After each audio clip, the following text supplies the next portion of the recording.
മീൻ ത്രാസിൽ വച്ച് തൂക്കി ആവശ്യക്കാർക്ക് നൽകുകയാണ് മോഹൻ ചേട്ടൻ.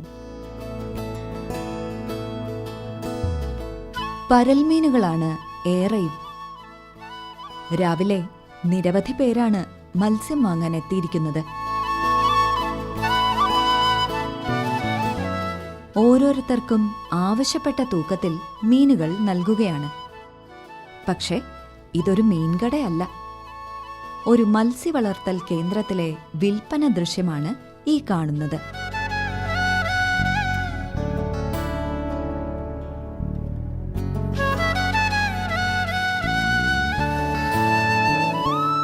ആലപ്പുഴ ജില്ലയിൽ മാവേലിക്കര തഴക്കര പഞ്ചായത്തിൽ കല്ലിമേൽ എന്ന പ്രദേശത്തെ ഒരു ശുദ്ധജല മത്സ്യവളർത്തൽ ഫാമാണിത്. 1.5 ഏക്കർ വിസ്തൃതിയിലുള്ള 2 സ്വാഭാവിക കുളത്തിൽ മത്സ്യകൃഷി ചെയ്തുവരുന്ന മോഹൻ ചേട്ടനാണ് ഇത്. ഇന്ത്യൻ ആർമിയിൽ നിന്ന് ഹവിൽദാർ മേജറായി വിരമിച്ച ഒരു ജവാനാണ് ഇദ്ദേഹം. ഫിഷറീസുമായിട്ട് ബന്ധപ്പെട്ട് മത്സ്യം വളർത്താവുന്നുള്ള രീതിയിൽ കൂടെ മുന്നോട്ട് പോയി. അങ്ങനെ ഫിഷറീസുകാരുള്ള സഹായങ്ങളൊക്കെ ചെയ്തു. അങ്ങനെ അവിടുന്ന് മത്സ്യങ്ങളെ വളർത്താൻ വേണ്ടി ഓർഡർ കിട്ടിയപ്പോൾ അവരുടെ രീതിപ്രകാരവും നിയമപ്രകാരവും കുളം എങ്ങനെ വൃത്തിയാക്കി കൊടുക്കണമെന്ന് അവർ തന്ന ഓർഡറും പ്രകാരം ഞാൻ 2 കുളം തീർത്ത്. ഒരു കുളം എൻ്റെ പുറവിൽ കാണുന്ന ഒരു 70 സെൻറ്റോളവും വരും, മറ്റൊരു കുളം ഒരു 60 സെൻറ്റോളവും വരും. അങ്ങനെ 2 കുളം വൃത്തിയാക്കി അതിൽ വെള്ളം വരാനും പോകാനുള്ള എല്ലാ സജ്ജീകരണങ്ങളും ചെയ്ത് ഏത് ഉണക്ക് വന്നാലും ഏത് സമയത്തും വെള്ളത്തിനെ നിലനിർത്തി ഏതാണ്ട് 1.5 ആൾപ്രിയം വെള്ളത്തോളം നമുക്ക് നിലനിർത്താൻ കണക്കാക്കി ആ കുളം സജ്ജീകരണം ചെയ്തേക്കുന്നു. അങ്ങനെ ഫിഷറീസിൽ നിന്ന് എനിക്ക് മത്സ്യക്കുഞ്ഞുങ്ങളെ തരികയും ഞാൻ ആ മത്സ്യക്കുഞ്ഞുങ്ങളെ ഇവിടെ കൊണ്ടുവന്ന് എൻ്റെ ഇടയ്ക്ക് ഒരു ചെറിയ ആച്ചറി മാതിരി ഉണ്ടാക്കിയിട്ടുണ്ട്.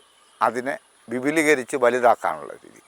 അങ്ങനെ വിപുലീകരിച്ചിട്ട് ആ മത്സ്യക്കുഞ്ഞുങ്ങളെ ആ കൂച്ച് ഇതിനകത്തിട്ട് 3 മാസം അതിന് പ്രോട്ടീൻ 32 ഉള്ള 0.6 mm എന്നുള്ള തീറ്റ കൊടുത്ത് അതിനെ ഹെൽത്ത് സജീവമാക്കി കഴിഞ്ഞിട്ട് അതിനെ ആ കുളത്തിലേക്ക് നിക്ഷേപിക്കുകയും ആ കുളത്തിൻ്റെ സെൻറ്ററിലുള്ള പൈപ്പിൽ കൂടെ 2 കുളത്തിലും അത് വ്യാപിച്ച് വളർന്നു വരികയും ചെയ്യുന്നു. എല്ലാ 3 മാസവും 4 മാസം ഒരിക്കലേ കുഞ്ഞുങ്ങളെ ഫിഷറീസിൽ നിന്ന് കിട്ടുന്ന അനുസരിച്ച് നിക്ഷേപിക്കുന്നു.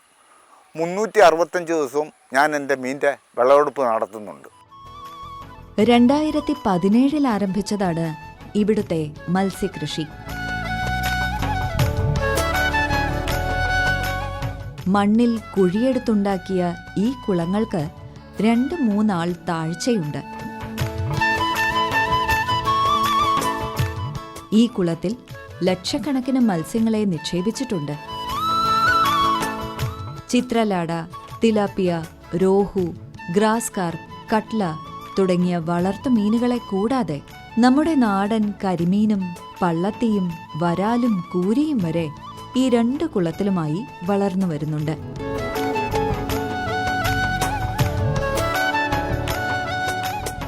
മത്സ്യങ്ങൾക്ക് തീറ്റ കൊടുക്കുകയാണ് മോഹൻ ചേട്ടൻ. തീറ്റ നൽകലിന് കൃത്യസമയമുണ്ട്. രാവിലെ 7:30-ക്കും വൈകിട്ട് 5:30-ക്കും. പ്രത്യേകതരം മത്സ്യത്തീറ്റകളാണിത്.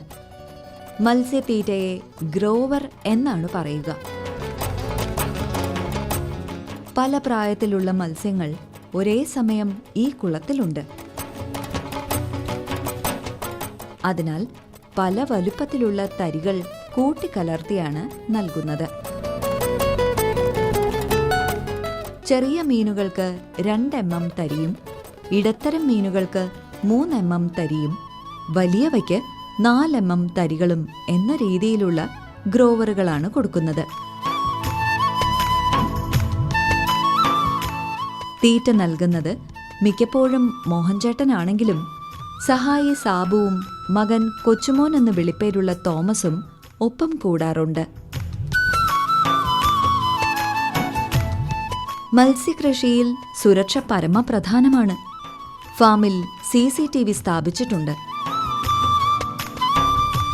രാത്രിയിൽ വെളിച്ചവും ഉറപ്പാക്കിയിട്ടുണ്ട്. ദേശാടന കിളികൾ അടക്കമുള്ള പക്ഷികളിൽ നിന്നും മീനുകളെ സംരക്ഷിക്കാനാണ് കുളത്തിന്റെ മേലാപ്പിൽ നൈലോൺ വല വിരിച്ചിരിക്കുന്നത്. ദേ, മേലാപ്പിന് മുകളിലൂടെ ഒരു കുളക്കോഴി നടന്നു വരുന്നത് കണ്ടില്ലേ?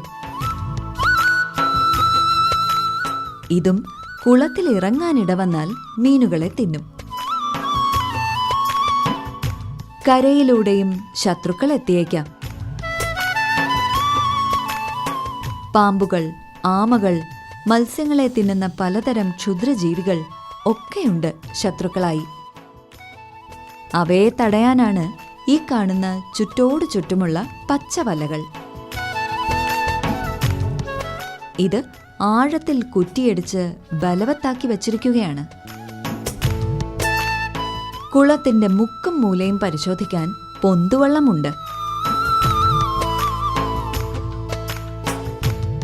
അതിൽ കയറിയാണ് മോഹൻചേട്ടൻ കുളം പരിശോധിക്കുന്നത്. മേലാപ്പിലെ വല കീറിയാൽ റിപ്പയർ ചെയ്യുന്നതും പൊന്തുവള്ളത്തിൽ പോയിട്ടാണ്. ചിത്രീകരണ ദിവസം മേലാപ്പിലെ പൊട്ടിയ വലക്കണ്ണികൾ റിപ്പയർ ചെയ്യുന്ന ദൃശ്യമാണിത്.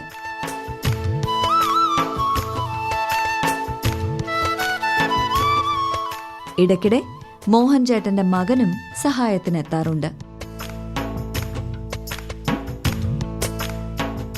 പൊന്തുവള്ളത്തിലേറി കുളം പരിശോധിക്കാറുമുണ്ട്.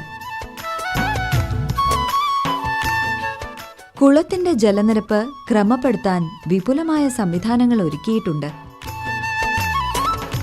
അതാണ് ഈ കാണുന്ന കുഴൽ. കുഴൽ വല കൊണ്ട് മൂടിയിട്ടുണ്ട്.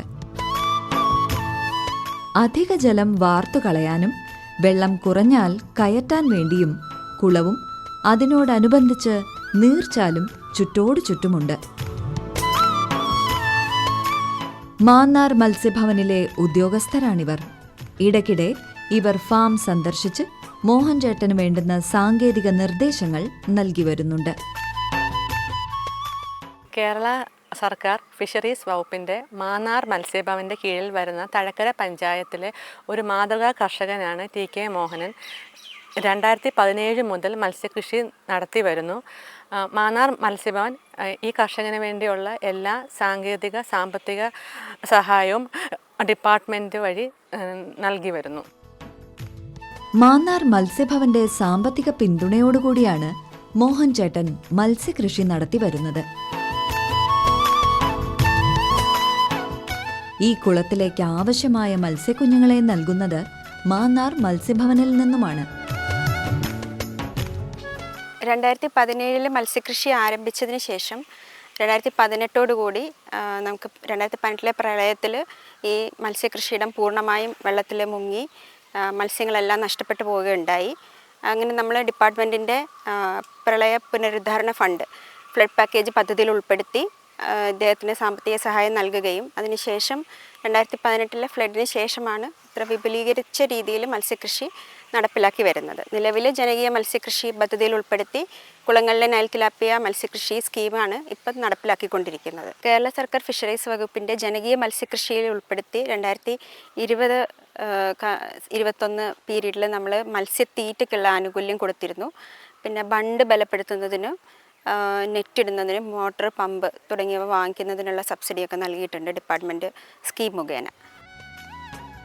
തീറ്റയും സുരക്ഷയും കഴിഞ്ഞാൽ പിന്നെ ശ്രദ്ധിക്കേണ്ട പ്രധാന കാര്യം വെള്ളത്തിന്റെ പുളിപ്പ് അഥവാ അമ്ലതയാണ്. അമ്ലത കൂടിയാൽ മീനുകൾ ചാകും. അതിനാൽ ഇടയ്ക്കിടെ വെള്ളം പരിശോധിക്കും. പുളിപ്പ് കൂടുതലെങ്കിൽ കുമ്മായം വിതറി പുളിപ്പകറ്റും, അമ്ലത കുറയ്ക്കും. ചിത്രീകരണ ദിവസം വെള്ളത്തിന്റെ അമ്ലത പരിശോധിക്കുന്ന ദൃശ്യമാണിത്. കുളത്തിൽ നിന്നും ഒരു ടെസ്റ്റ് ട്യൂബിൽ ഇത്തിരി വെള്ളം ശേഖരിച്ച് അതിലേക്ക് pH സൊല്യൂഷൻ ഒഴിക്കുന്നു. തുടർന്ന് ടെസ്റ്റ് ട്യൂബ് നന്നായി കുലുക്കിയ ശേഷം ലായനിയുടെ നിറം പരിശോധിക്കും. ദാ ഈ കാണുന്നത് പോലെ നീല നിറമാണെങ്കിൽ വെള്ളത്തിന്റെ pH 7-നും 8-നും ഇടയ്ക്കാണ്. മീനുകളുടെ സുരക്ഷിതമായ അമ്ലത്വമാണിത്. ശ്രീ TK മോഹൻ നമ്മുടെ മാന്നാർ മത്സ്യഭവൻ്റെ കീഴിൽ മത്സ്യകൃഷി ചെയ്തു വരുന്ന ഈ മത്സ്യകർഷകൻ ഒരു റിട്ടയേർഡ് മിലിറ്ററി മാനാണ്. അദ്ദേഹം 2017 മുതൽ ഫിഷറീസ് വകുപ്പുമായിട്ട് ബന്ധപ്പെട്ട് തുടർച്ചയായിട്ട് മത്സ്യകൃഷി വിജയകരമായ രീതിയിൽ നടത്തി വരികയാണ്. അപ്പം നമ്മളതിനു വേണ്ട എല്ലാ സപ്പോർട്ടും ചെയ്തു കൊടുക്കുന്നുണ്ട്. അതോടൊപ്പം തന്നെ മത്സ്യകൃഷി ഫാം അദ്ദേഹം രജിസ്റ്റർ ചെയ്തിട്ടുണ്ട്, നിയമപ്രകാരം രജിസ്റ്റർ ചെയ്തിട്ടുള്ളതാണ്. തുടർച്ചയായിട്ട് അദ്ദേഹം മത്സ്യകൃഷിയിൽ മികച്ച ആദായവും വിളവെടുപ്പും നടത്തി വരുന്നുണ്ട്. ചിത്രീകരണ ദിവസത്തെ മീൻപിടുത്തമാണിത്. ഒട്ടുമിക്ക ദിവസവും മീൻപിടുത്തമുണ്ട്. ആവശ്യക്കാരെത്തുമ്പോൾ ഉടൻ വല വീശും. വാങ്ങാനെത്തുന്നവർക്കും മീൻപിടുത്തം കൗതുകമാണ്. ഇവരൊക്കെ മീൻ വാങ്ങാൻ വന്നവരാണ്. മോഹൻ ചേട്ടന്റെ ആദ്യ വീശലിൽ കിട്ടിയതൊക്കെ പരൽമീനുകളായിരുന്നു. വലിയ മീനിന്റെ കുഞ്ഞുങ്ങളെ തിരികെ കുളത്തിലേക്ക് തന്നെ വിടുന്നു. വീണ്ടും മോഹൻ ചേട്ടൻ വല വീശി. രണ്ടാമത്തെ വീശലിൽ കുറെ വലിയ മീനുകളെയും കിട്ടി. മത്സ്യം പെറുക്കാൻ ചെറുമകൻ ഇഹാനും കൂടുകയുണ്ടായി. 3 മാസം കൂടുമ്പോൾ പുതിയ ബാച്ച് മീനുകളെ നിക്ഷേപിച്ചുകൊണ്ടുള്ള മത്സ്യകൃഷി ആയതിനാൽ 365 ദിവസവും മീനുകളെ ആവശ്യക്കാർക്ക് വിൽക്കുന്നതിന് സാധിക്കുന്നുണ്ട്. ഈ കാണുന്ന പഴയ ഫ്രിഡ്ജ് പെട്ടിയിലെ വെള്ളത്തിൽ ഗപ്പി മീനുകളാണ്. ഇവയ്ക്ക് തീറ്റയായി 0.6 mm ഗ്രോവറുകളാണ് നൽകുന്നത്. ഗപ്പി മീനുകൾക്കും ആവശ്യക്കാരേറെയുണ്ട്. കുളത്തിന്റെ ബണ്ടിൽ നിറയെ കൃഷികളുണ്ട്. പേരയും തെങ്ങുകളുമാണ് ഈ കാണുന്നത്. കുള്ളൻ തെങ്ങും വലിയ തെങ്ങും ഇടകലർത്തി നട്ടിട്ടുണ്ട്. ഒക്കെയും നിറയെ കായ്ച്ചു നിൽക്കുകയാണ്. ബണ്ടിൽ മാത്രമല്ല, മത്സ്യക്കുളത്തിനോട് ചേർന്ന 50 സെന്റിലും നിറയെ തെങ്ങുകളുണ്ട്. മിക്കവാറും വിളവെടുപ്പുണ്ടാകും. കുള്ളൻ തെങ്ങായ ഗംഗാബോണ്ടമാണിത്. തേങ്ങ വിളവെടുക്കുകയാണ്.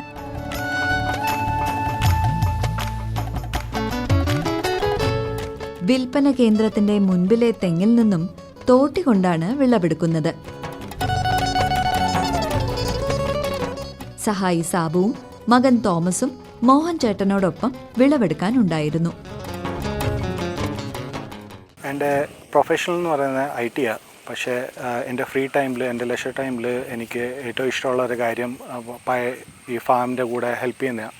അപ്പം ഈവനിങ് ആയാലും മോർണിംഗ് ആയാലും എൻ്റെ ഫ്രീ ടൈം കിട്ടുമ്പോൾ ഞാൻ പപ്പയുടെ കൂടെ ഇവിടെ വരികയും തീറ്റി കൊടുക്കാനും ഫീഡ് കൊടുക്കാനോ, അല്ലെങ്കിൽ ഇപ്പം മീൻ പിടിക്കുകയാണെങ്കിൽ വീശാൻ കൂടെ നിൽക്കാൻ, അത് പിടിച്ച് ബോട്ടൊക്കെ പിടിച്ചിറക്കാൻ, ഇപ്പോൾ ചെറിയ ഏതെങ്കിലും റിപ്പയർ പണി ഉണ്ടെങ്കിൽ അതും കൂടെ ചെയ്യിപ്പിക്കാൻ വേണ്ടി പപ്പായെ സഹായിക്കും.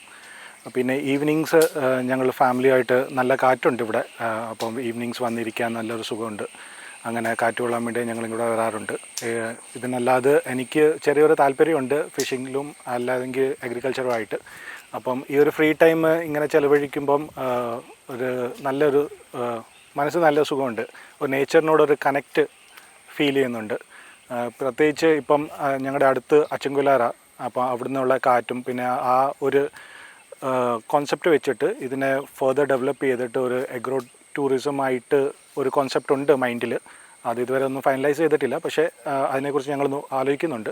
അപ്പോൾ മേ ബി ഇൻ ഫ്യൂച്ചർ ഞങ്ങൾക്കൊരു പോസിബിലിറ്റി കിട്ടിക്കഴിഞ്ഞാൽ അതിനോട് ഫോർവേഡ് ചെയ്യാമെന്ന ഒരു ആഗ്രഹം.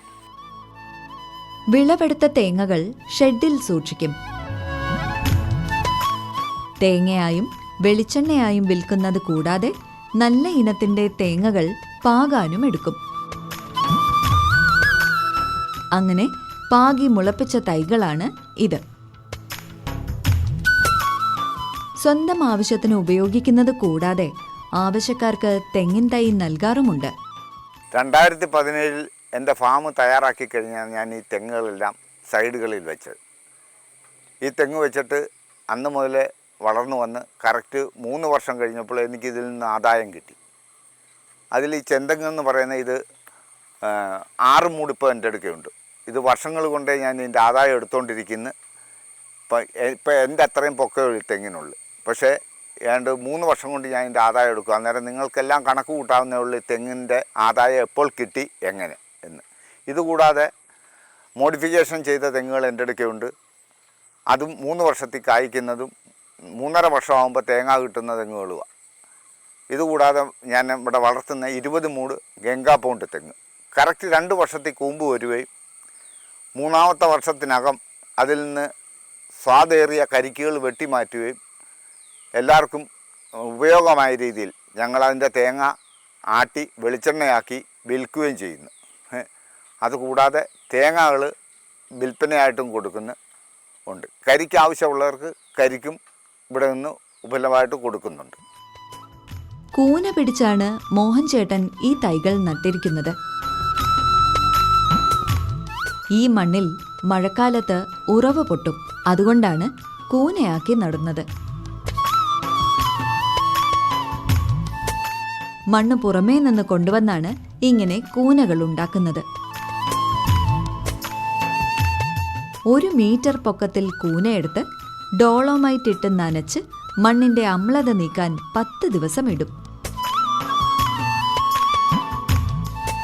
തുടർന്ന് അടിവളങ്ങളായി രാജ്ഫോസ്, വേപ്പിൻ പിണ്ണാക്ക്, ചാണകപ്പൊടി എന്നിവയിട്ട് മണ്ണുമായി കൂട്ടിക്കലർത്തിയ ശേഷമാണ് ഇതേപോലെ തൈകൾ നടുന്നത്.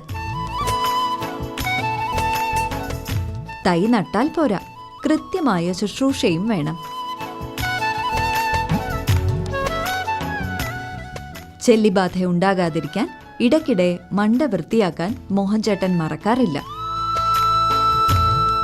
അഥവാ ചെല്ലി ഉണ്ടായാൽ ദേ ഈ കാണുന്ന ചെല്ലിക്കോലുകൊണ്ട് കുത്തിക്കളയും. പോരാത്തതിന് തൈത്തെങ്ങിന് മാസം തോറും രാസകീടനാശിനിയും പ്രയോഗിക്കും. വലിയ തെങ്ങുകൾക്കും ശുഷ്കാന്തിയോടെ പരിപാലനമുണ്ട്. മഴക്കാല ആരംഭമായതിനാൽ തെങ്ങിൻ തടം വലിച്ച് ഡോളമൈറ്റ് ഇടുന്ന ദൃശ്യമാണിത്. തോട്ടത്തിൽ അവിടവിടെയായി നിരവധി തേനീച്ചപ്പെട്ടികളും സ്ഥാപിച്ചിട്ടുണ്ട്. തേനും ഈ ഫാമിലെ ഒരു ഉൽപ്പന്നമാണ്.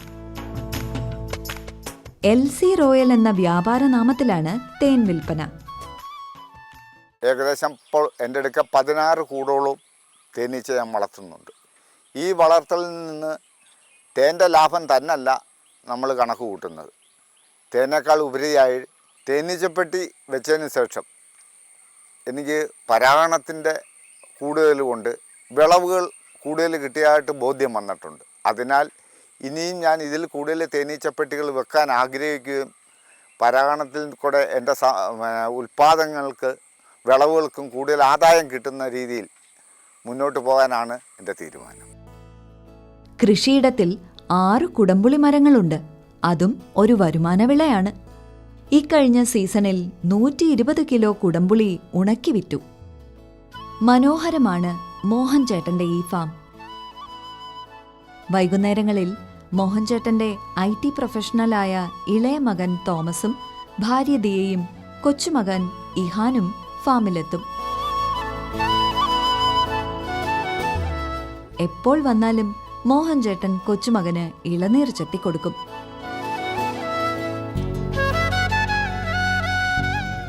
മീൻ പിടിക്കുമ്പോഴും കൊച്ചുമകനെ കൂടെ കൂട്ടും.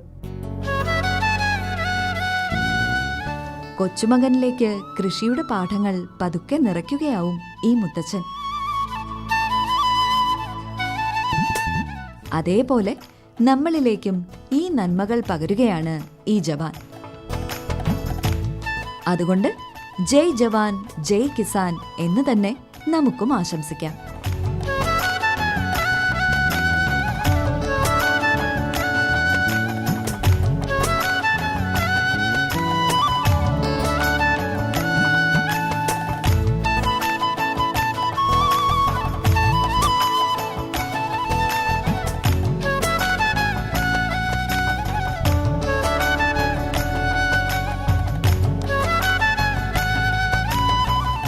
കൃഷി ദർശൻ പരിപാടിയെക്കുറിച്ചുള്ള നിങ്ങളുടെ അഭിപ്രായങ്ങളും നിർദ്ദേശങ്ങളും ഞങ്ങളെ അറിയിക്കുക. വിലാസം: ദി പ്രൊഡ്യൂസർ, കൃഷി ദർശൻ, ദൂരദർശൻ കേന്ദ്രം, കുടപ്പനക്കുന്ന്, തിരുവനന്തപുരം 695043.